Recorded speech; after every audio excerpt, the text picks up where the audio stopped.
میں نے خوفزدہ ہوتے ہوئے دروازہ زور سے بند کر دیا، لیکن میں کیا کرتی؟ میں نے اس کے چہرے پر جو دیکھا وہ بالکل سچ تھا، اور وہ منظر میری آنکھوں سے اوجھل نہیں ہو پا رہا تھا۔ وہ منظر بار بار میری نگاہوں کے سامنے آ جاتا اور میرا دل خوف میں مبتلا ہو جاتا ہے۔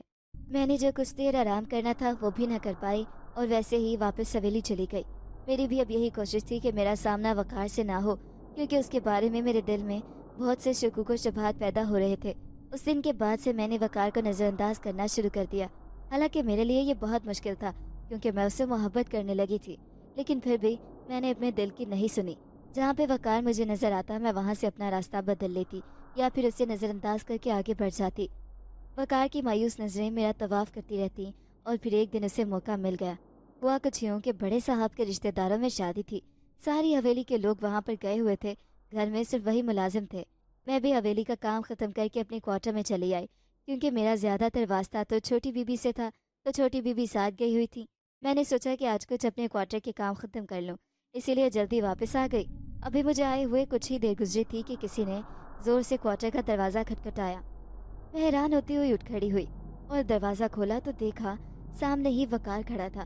اسے دیکھ کر میں گڑبڑا گئی، مجھے امید نہیں تھی کہ وہ یوں میرے کوارٹر چلائے گا۔ مجھے دیکھ کر وہ مسکرایا اور کہنے لگا، کیا ہم تھوڑی دیر بیٹھ کر بات کر سکتے ہیں؟ لیکن میں نے اسے انکار کر دیا اور زور سے دروازہ بند کر کے اندر چلی آئی۔ میرا دل تیز تیز دھڑک رہا تھا اور کچھ عجیب سا احساس ہو رہا تھا۔ مجھے تھوڑی سی پشیمانی بھی ہو رہی تھی کہ میں نے اس کے ساتھ بہت برا رویہ اختیار کیا، لیکن اب کیا کر سکتی تھی؟ اس کے علاوہ میرے پاس اور کوئی چارہ نہیں تھا۔ ابھی کچھ دیر ہی گزری تھی کہ میرے کوارٹر میں پھر سے سنہری روشنی پھیل گئی۔ سنہری روشنی دیکھ کر میں ڈر گئی اور مجھے پتہ چل گیا کہ کون آنے والا ہے۔ میں ایک دم اٹھ کر دیوار کے ساتھ لگ کر کھڑی ہو گئی۔ سنہری روشنی کے پھیلتے ہی کچھ دیر کے بعد کمرے میں ایک سرسراہٹ سی ہوئی اور ایک ناگ راجا رینگتے ہوئے چلتا آیا۔ میں اسے ہی دیکھ رہی تھی کہ اتنے میں اس ناگ راجا نے وقار کا روپ ڈھال لیا۔ میری آنکھیں حیرت اور خوف سے پھٹی کی پھٹی رہ گئیں۔ میں اسے دیکھتی ہی رہ گئی۔ وقار مجھے دیکھ کر مسکرایا اور کہنے لگا، نوری، تمہیں میری حقیقت بہت جلد پتہ چل گئی۔ تمہیں مجھ سے سچی محبت تھی، اسی لیے تم نے میرے اصل کو پا لیا، لیکن میں اب بھی تم سے محبت کرتا ہوں اور تمہارے ساتھ رہنا چاہتا ہوں، وقار نے محبت سے کہا۔ لیکن میں نے خوف کے مارے تھوک نکلتے ہوئے اسے کہا، کیا یہ ممکن ہے وقار؟ تم کسی اور قبیلے سے تعلق رکھتے ہو جبکہ میں ایک عام انسان ہوں، ہمارا ساتھ ممکن نہیں ہے۔ میں نے اس بات کو جلد سمجھ لیا تھا، اسی لیے پیچھے ہٹ گئی۔ حالانکہ میں تم سے پہلی نظر کی محبت کا شکار ہو گئی تھی، لیکن صرف اس وجہ سے میں پیچھے ہٹ گئی کہ ہمارا ساتھ ممکن نہیں ہے، میں نے آزادگی سے کہا۔ تو وقار کہنے لگا، ایسے مت کہو، تم چاہو تو ہم ساتھ رہ سکتے ہیں، شادی کر کے ایک گھر کو بسا سکتے ہیں، لیکن اس طرح مت کرو۔ لیکن ابھی نہیں، کچھ عرصے کے بعد ہم شادی کریں گے۔ ابھی مجھے اپنے مقصد کو پانا ہے، ابھی مجھے اپنا بدلہ پورا کرنا ہے، وقار نے نفرت سے کہا۔ اس کی بات پر میں ایک دم چونک اٹھی اور اس سے پوچھا، کیسا مقصد؟ کون سا بدلہ؟ وقار کی آنکھوں میں جیسے اس وقت خون اتر آیا ہو، آنکھوں کا سنہرا پن ختم ہو گیا تھا اور اس وقت وہاں پر بدلے کی آگ جل رہی تھی۔ ہاں، بدلہ، تمہارے بڑے صاحب اور بی بی صاحبہ سے بدلہ لینا ہے میں نے، اور دیکھنا بہت جلدی میں انہیں انجام تک پہنچاؤں گا، وقار نے اتنی نفرت سے کہا کہ میں کانپ اٹھی۔ اتنا کہہ کر وقار وہاں سے چلا گیا اور میں بے دم سی ہو کر بستر پر گر گئی۔ میں شدت سے رونے لگی۔ پہلی بار محبت کی تھی اور پہلی بار ہی انجام پہ رونا آیا۔ مجھے نہیں پتا تھا کہ وقار کے بدلے کے پیچھے کیا کہانی ہے، لیکن مجھے بڑے صاحب اور بی بی کی فکر ہو رہی تھی۔ نہ جانے وقار ان کے ساتھ کیا کرتا اور کس چیز کے بدلے کی بات کر رہا تھا۔ وقار سے جدا ہونے کا غم تھا یا پھر بڑے صاحب اور بی بی صاحبہ سے اس کی نفرت اور بدلے کی پریشانی تھی۔ میں شام تک تیز بخار میں پھنک رہی تھی۔ بخار کے باعث مجھ پر نیم بے ہوشی سی طاری تھی، میرا دماغ ہوش میں نہیں آ رہا تھا۔ میں اسی حالت میں پڑی رہی۔ نہ جانے کس وقت کوارٹر کا دروازہ کھٹکھٹایا گیا، لیکن مجھ میں اتنی ہمت ہی نہیں تھی کہ میں اٹھ کر دروازہ کھول دیتی۔ کچھ دیر دروازہ کھٹکھٹانے کے بعد مجھے ہلکی ہلکی آواز سنائی تھی، جیسے کوئی کہہ رہا تھا، دروازہ توڑ دو، اور پھر کسی نے زور سے دھکے مار کر دروازہ توڑ دیا اور اندر آ گئے۔ مکمل بے ہوش ہونے سے پہلے میں نے دیکھا کہ چھوٹی بی بی اور ان کے ساتھ دو گارڈ کھڑے تھے، اور پھر میں بے ہوش ہو گئی۔ جب مجھے ہوش آیا تو میں ہسپتال کے بستر پر پڑی ہوئی تھی اور میرے پاس حویلی کی ایک ملازمہ موجود تھی۔ میں نے خشک ہوتے ہونٹوں پر زبان پھیرتے ہوئے پانی مانگا تو اس نے میرے قریب بڑے جگ سے پانی ڈال کر مجھے پانی پلایا۔ میں کہاں پر ہوں اور مجھے کیا ہوا ہے؟ میں نے حیرت سے اس سے سوال کیا تو وہ کہنے لگی، تم اس وقت ہسپتال میں ہو، شدید بخار کے باعث تم پر غشی طاری ہو گئی تھی، ہسپتال لے کر آئے تھے، تمہارا بی پی بہت لو تھا۔ اس نے کہا تو میں چپ ہی رہی۔ اب بھی دماغ میں وقار، اس کا بدلہ اس کی محبت، سب کچھ گڑبڑ ہو رہا تھا۔ طبیعت پر ابھی بھی بہت نکاہت طاری تھی۔ مجھے 3 دن ہسپتال میں ہی لگ گئے اور پھر اسپتال سے ڈسچارج ہونے کے بعد میں حویلی آنے کے بجائے اپنے گھر چلی گئی۔ گھر آ کر بھی میری طبیعت اسی طرح ہی رہی، کیونکہ دھیان وقار کی طرف چلا جاتا اور کبھی حویلی کے مکینوں کی خیریت کی طرف چلا جاتا۔ مجھے ابھی تک یہی سمجھ نہیں آ رہا تھا کہ وقار اور حویلی کے مکینوں کا آخر کیا تعلق ہے۔ وقار کس چیز کا بدلہ ان سے لینا چاہتا ہے؟ ابھی میرا حویلی جانے کو دل نہیں کر رہا تھا۔ اماں مجھے روز پوچھتی، نوری اب تو ٹھیک ہے، اتنے دن ہو گئے ہیں تجھے یہاں پر آئے ہوئے، اب حویلی چلی جا۔ بیگم صاحبہ کو تنگی ہوتی ہوگی، لیکن میں اماں کی بات انسنی کر دیتی۔ میں وقار کی وجہ سے وہاں نہیں جا رہی تھی، میں کیسے اس کا سامنا کرتی؟ اس کو دیکھ کر میرے دل میں اس کی محبت امڑنے لگتی تھی، لیکن میں چاہتی تھی کہ اس کی محبت کا خاتمہ کر دوں۔ اور پھر ایک دن حویلی سے ڈرائیور آ گیا، کہنے لگا چھوٹی بی بی نے بلایا ہے، ضروری کام ہے، فوراً حویلی چلو۔ میں اسی وقت 2 جوڑے کپڑے رکھے اور اس کے ساتھ ہی حویلی واپس آ گئی۔ حویلی واپس آنے پر ایک خوشخبری میری منتظر تھی۔ چھوٹی بی بی کی منگنی طے ہو گئی تھی اور 2 دن کے بعد منگنی کی تقریب تھی۔ حویلی کے ہی لان میں انتظام کیا گیا تھا اور سارے ملازم منگنی کے انتظامات میں مصروف تھے۔ میں بھی اس چہل پہل کا حصہ بن گئی۔ گھر میں ایک رونق سی اتر آئی تھی۔ ابھی تک یہاں آنے کے بعد مجھے وقار نظر نہیں آیا تھا اور میں نے کسی سے اس کے بارے میں پوچھا بھی نہیں، لیکن پھر بھی میری منتظر نظریں اسی کو ڈھونڈ رہی تھیں اور پھر بالآخر مجھے نظر آ گیا۔ وہ بڑی بیگم صاحبہ کے ساتھ شہر شاپنگ کے لیے گیا ہوا تھا اور اب ان کے ساتھ ہی واپس لوٹا۔ اسے دیکھ کر جیسے دل میں ایک سکون سا اتر آیا۔ اس نے بھی مجھے دیکھا اور اس کی آنکھوں میں بھی مجھے محبت اور سکون نظر آیا۔ بہرحال یہ تو طے تھا کہ ہم ایک دوسرے سے محبت کرتے ہیں، لیکن اس محبت کا انجام طے نہیں تھا، اس کا انجام ابھی ہونا باقی تھا۔ 2 دن حویلی میں کیسے گزرے کچھ خبر نہ ہوئی۔ آتے جاتے وقار مجھے نظر تو آ جاتا، لیکن ابھی تک نہ اس نے مجھے مخاطب کیا تھا نہ میں نے اسے مخاطب کیا تھا۔ چھوٹی بیوی کی آج منگنی کی تقریب تھی۔ اس صبح سے ہی سارے ملازم اور گھر والے مصروف تھے۔ ایک افراتفری کا عالم پھیلا ہوا تھا۔ بڑی بیگم صاحبہ بکھلائی ہوئی سی پھر رہی تھی، کیونکہ ان کی اکلوتی اور لاڈلی بیٹی کی منگنی تھی اور وہ نہیں چاہتی تھیں کہ کسی بھی طرح کی کوئی کمی رہ جائے، اس لیے ہر ملازم کو مصروف کر رکھا تھا۔ منگنی کا وقت یوں تو رات کا تھا، لیکن صبح سے ہی ہر کوئی مختلف کاموں میں مصروف تھا۔ وقار کو بھی کچھ ذمہ داریاں سونپی ہوئی تھیں اور وہ انہی میں لگا ہوا تھا۔ شام تک ہر ملازم تھک کر چور ہو چکا تھا، لیکن سب چھوٹی بیوی کی خوشی میں خوش تھے۔ منگنی کی تقریب شروع ہوئی، مہمان سارے آ چکے تھے۔ لان میں ایسا سما تھا جیسے رات میں دن ہو گیا ہو، اتنی روشنی اور اتنی سجاوٹ کی گئی تھی کہ آنکھیں خیرہ ہو رہی تھی۔ مہمان آتے ہوئے ابھی کچھ دیر ہی گزری تھی، انگوٹھی پہنانے کی رسم ابھی باقی تھی۔ چھوٹی بیوی کو سٹیج پر لایا گیا۔ بیوی گلابی رنگ کے جوڑے میں بہت خوبصورت لگ رہی تھی، سب جوڑے کی طرف ہی دیکھ رہے تھے۔ دلہا اور دلہن اس وقت آسمان سے اترے ہوئے لگ رہے تھے، ہر نظر میں ان کی تعریف تھی کہ اتنے میں لان کے ایک طرف آگ بھڑکنا شروع ہوئی۔ کسی نے اسے دیکھا اور شور مچا دیا، اسی ایک آواز میں پھر کئی آوازیں شامل ہو گئیں۔ ایک افراتفری اور بڑبونگ کا عالم مچ گیا، ہر کوئی اپنی جان بچانے کی فکر میں بھاگنے لگا۔ وہ آگ پھیلتے پھیلتے اسٹیج تک آ گئی اور اتنی بھڑک چکی تھی کہ ہر طرف دھواں ہی دھواں تھا اور آگ کے شعلے بلند ہوتے نظر آ رہے تھے۔ ہم ملازم تو ابھی لان سے باہر حویلی کے احاطے میں تھے، لیکن جتنے بھی مہمان تھے وہ سب وہاں تھے۔ کچھ وہاں آگ میں پھنس گئے اور کچھ نکلنے میں کامیاب ہو گئے۔ اس وقت قیامت صغریٰ کا منظر تھا۔ اسی وقت میری نظریں وقار کو ڈھونڈ رہی تھیں اور پھر میں نے اسے دیکھ لیا۔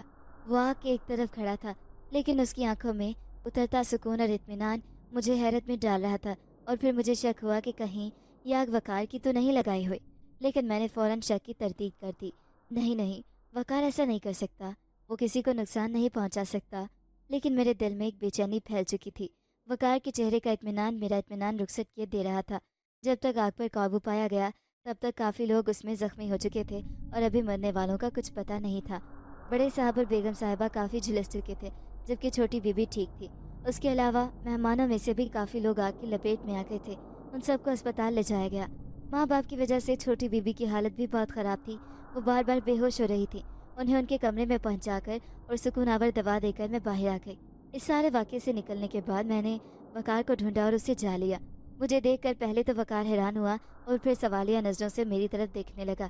اس کا حیران ہونا بنتا تھا، کیونکہ اتنے دنوں سے میں اسے نظر انداز کر رہی تھی اور اب اچانک ایک دم سے اس کے سر پر جا پہنچی۔ میں نے بھی بغیر کسی تمہید کے اسے 2 ٹوک بات کی اور اس سے پوچھا، وقار، یہ آگ تم نے لگائی تھی؟ مجھے سچ سچ بتانا، مجھ سے جھوٹ بولنے کی کوشش مت کرنا۔ وہ چند لمحے میری آنکھوں میں دیکھتا رہا اور پھر کہنے لگا، ہاں، یہ آگ میں نے لگائی تھی اور آج میرا بدلہ پورا ہو گیا۔ اب تمہارے بڑے صاحب اور بڑی بیگم صاحبہ بچ نہیں سکیں گے، تم دیکھنا۔ وقار کے لہجے میں اتنی نفرت تھی کہ میں کانپ اٹھی، اور پھر اس سے کہا، یہ تم نے بہت غلط کیا وقار، کسی سے بدلہ لینے کا یہ طریقہ نہیں ہوتا۔ کیا تم مجھے بتا سکتے ہو کہ تم نے کس بات کا بدلہ لیا ہے؟ آخر ایسا کیا ہو گیا تھا جس کے لیے تم نے اتنے لوگوں کی زندگی کو داؤ پر لگا دیا؟ کیا تمہیں ذرا بھی اندازہ ہے کہ اس آگ میں کتنے لوگ زخمی ہو گئے اور کتنے مارے گئے؟ کیا تم اسے بدلہ لینا کہتے ہو؟ میں نے وقار کو اچھی طرح جھاڑ کر رکھ دیا تو آگے سے وہ کہنے لگا، تمہیں معلوم نہیں ہے جو کچھ ان لوگوں نے میرے ساتھ کیا تھا؟ اگر تمہیں علم ہوتا تو کبھی بھی یہ بات نہ کرتی۔ وقار نے کہا تو میں نے اس سے جواباً پوچھا، اگر مجھے علم نہیں ہے تو مجھے بتاؤ، کیوں تم نے اتنا بدلہ لیا ان سے؟ کیوں تم نے اتنے لوگوں کی زندگی داؤ پر لگا دی؟ میں نے وقار سے پوچھا تو اس نے کہنا شروع کیا، ہم اپنے گھر میں بہت خوش تھے، میں، میرے ماں باپ اور میرے بہن بھائی، مٹی کے اندر ہمارا گھر بنا ہوا تھا، ہم وہاں پہ سکون سے اپنی زندگی جی رہے تھے، ہمیں انسانوں سے کوئی لینا دینا نہیں تھا، نہ ہی ہم انہیں تب تک تنگ کرتے تھے جب تک کہ وہ ہمیں تنگ نہیں کرتے تھے، ہم سکون سے وہاں پر رہ رہے تھے کہ پھر ایک دن وہ جگہ تمہارے بڑے صاحب نے خرید لی اور انہوں نے وہاں پر اپنی فیکٹری لگانے کا سوچا۔ ان کی فیکٹری کی تعمیر کے دوران ہمارا گھر خراب ہو رہا تھا، کسی نے بڑے صاحب سے کہا کہ یہاں پر سانپوں کا گھر بنا ہوا ہے اور بڑے قیمتی سانپ یہاں پر رہ رہے ہیں، تو بڑے صاحب نے انہیں حکم دیا کہ ان سانپوں کو قید کر لو اور گھر کو گرا دو۔ میرے ماں باپ اس صورتحال سے بہت پریشان تھے اور وہ ہر قیمت پر اپنا گھر بچانا چاہتے تھے، لیکن ایسا ہو نہیں سکا۔ بڑے صاحب کے حکم کے مطابق انہیں قید کر لیا گیا اور ان کے گھر کو گرا دیا گیا۔ میں کسی طرح ان سے چھپ گیا تھا، اس لیے ان کی پکڑ میں نہیں آ سکا، جبکہ میرے ماں باپ اور بہن بھائیوں کو انہوں نے اسی چڑیا گھر میں قید کر دیا، جہاں پر بڑے صاحب نے اپنے بچوں کی تفریح کے لیے کچھ جانوروں کو قید کر رکھا تھا۔ اپنے ماں باپ کے آنسو میں روز دیکھتا اور ان کو وہاں سے چھڑانے کی کوشش بھی کرتا، لیکن میں انہیں وہاں سے نکالنے میں کامیاب نہ ہو سکا۔ میرے ماں باپ نے گھر کا صدمہ اپنے دل پر لے لیا تھا اور کچھ ہی عرصے کے بعد دونوں انتقال کر گئے اور میرے بہن بھائی بڑے صاحب کے ہی چڑیا گھر میں پلنے بڑھنے لگے۔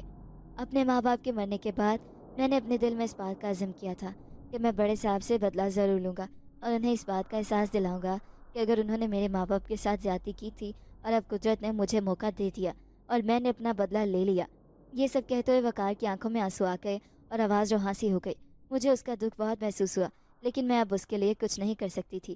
اس کے ماں باپ اس دنیا سے جا چکے تھے اور وقار اپنا بدلہ بھی لے چکا تھا۔ میں چپ چاپ وہاں سے اٹھ کر آ گئی۔ وقار کا دکھ مجھے اپنے دل پر محسوس ہو رہا تھا، لیکن وقار نے بھی جو کچھ کیا وہ ٹھیک نہیں تھا۔ چھوٹی بی بی کی حالت بہت خراب تھی، انہیں رہ رہ کر اپنے ماں باپ کی تکلیف یاد آتی تو وہ رونے لگتی۔ منگنی کی خوشیوں والا گھر ایک دم ایسے لگنے لگا جیسے کسی ماتم میں بدل گیا ہو۔ ہسپتال میں ملازمین کی ایک فوج تھی جو بڑے صاحب اور بڑی بیگم صاحبہ کی خدمت کے لیے تھے، لیکن ان دونوں کی حالت ابھی بہت خراب تھی۔ انہیں بند وارڈ میں داخل کر لیا گیا تھا اور وہ دونوں 80% جھلس چکے تھے۔ ڈاکٹروں نے کسی بھی قسم کی کوئی امید نہیں دلائی تھی، اسی وجہ سے چھوٹی بیوی کی حالت زیادہ خراب تھی اور آج 8 دن گزر چکے تھے۔ وہ دونوں ابھی تک اسپتال میں ہی تھے اور پھر وہ دن کسی قیامت سے کم نہیں تھا جب بڑے صاحب اور بڑی بیگم صاحبہ کی میتوں کو گھر لایا گیا۔ ساری حویلی غم میں ڈوبی ہوئی تھی۔ چھوٹی بیوی کے اوپر بار بار غشی تاری ہو رہی تھی، ہر آنکھ نم تھی، ہر چہرہ سوگوار تھا۔ ایسے میں صرف ایک ہی چہرہ پر اطمینان تھا اور وہ وقار کا چہرہ تھا۔ پہلی بار مجھے وقار سے نفرت سی محسوس ہوئی۔ اس نے اپنے بدلے کی آگ میں ایک پورا خاندان برباد کر دیا۔ حویلی میں 40 روز کا سوگ منایا جا رہا تھا۔ بڑی بیگم صاحبہ اور بڑے صاحب کے جنازے کے بعد سے وقار کہیں نظر نہیں آیا، شاید کہیں چلا گیا تھا۔ میں نے کسی سے اس کے بارے میں پوچھا بھی نہیں۔ میں ہر وقت چھوٹی بیوی کے پاس ہی رہتی، اپنے کوارٹر جانے کا بھی موقع نہیں ملتا۔ بیوی کی حالت اب کچھ بہتر تھی، لیکن ان کا زخم بہت گہرا تھا اور اس کو بھرنے میں بھی وقت لگنا تھا۔ ابھی 40واں گزرا ہی تھا کہ ایک دن وقار چلا آیا۔ میں اس وقت ابھی اپنے کوارٹر میں آئی ہوئی تھی اور تھوڑی دیر بعد ہی وہ آ گیا اور کہنے لگا، نوری، کب سے تمہارا انتظار کر رہا تھا، کتنے دن ہو گئے ہیں مجھے یہاں پر آئے ہوئے اور تمہارے انتظار میں بیٹھے ہوئے، لیکن تم سے بات کرنے کا موقع ہی نہیں مل سکا۔ میں تمہیں اپنے ساتھ لے جانے کے لیے آیا ہوں، میرے ساتھ چلو، ہم اپنی ایک الگ دنیا بساتے ہیں۔ وقار نے محبت سے اصرار کرتے ہوئے کہا، لیکن میں نے نفرت سے اسے جواب دیا اور کہا، وقار، میں تمہارے ساتھ کہیں بھی نہیں جاؤں گی، میں نفرت کرتی ہوں تم سے۔ تم نے جس طرح ایک خاندان برباد کیا ہے میں وہ کبھی نہیں بھلا سکتی۔ مجھے تم سے محبت تھی اور بہت شدید تھی، لیکن اب وہ محبت نفرت میں بدل چکی ہے۔ میں تمہارے ساتھ کہیں نہیں جاؤں گی اور تم بھی آئندہ کبھی میرے راستے میں مت آنا۔ میں اتنا کہہ کر باہر کی طرف بڑھ گئی، لیکن وقار نے میرا راستہ روک لیا اور کہنے لگا، نوری، میرے ساتھ یہ مت کرو، میں تمہیں اپنے ساتھ لے جانے آیا ہوں، تمہیں لے کر ہی جاؤں گا۔ وقار نے ضد بھرے لہجے میں کہا تو میں نے اس کا ہاتھ پیچھے ہٹاتے ہوئے سے کہا، وقار، اب یہ ممکن نہیں، تم صرف میری لاش ہی یہاں سے لے کر جا سکتے ہو، مجھے زندہ حالت میں تم اپنے ساتھ نہیں لے کر جا سکتے۔ میں نے بھی جواباً اسے اتنی ہی نفرت اور ضد سے کہا۔ وقار چند لمحے میرے چہرے پر دیکھتا رہا۔ میرے چہرے پہ نفرت پھیلی ہوئی تھی، جبکہ وقار کی آنکھوں میں میرے لیے محبت تھی۔ اور پھر وہ ہارے ہوئے انداز میں کہنے لگا، ٹھیک ہے، میں یہاں سے چلا جاتا ہوں اور آئندہ کبھی تمہارے راستے میں بھی نہیں آؤں گا، لیکن تم اس نفرت کو ختم کر دو۔ مجھے تمہاری محبت کی عادت ہے اور میں وہی محبت دیکھنا چاہتا ہوں۔ وقار کی بات کے جواب میں نے کچھ نہیں کہا اور اپنے کوارٹر میں چلی آئی۔ وہ پیچھے کھڑا مجھے دیکھتا رہا۔ حویلی میں آ کے میں نے اپنی آنکھ سے آئے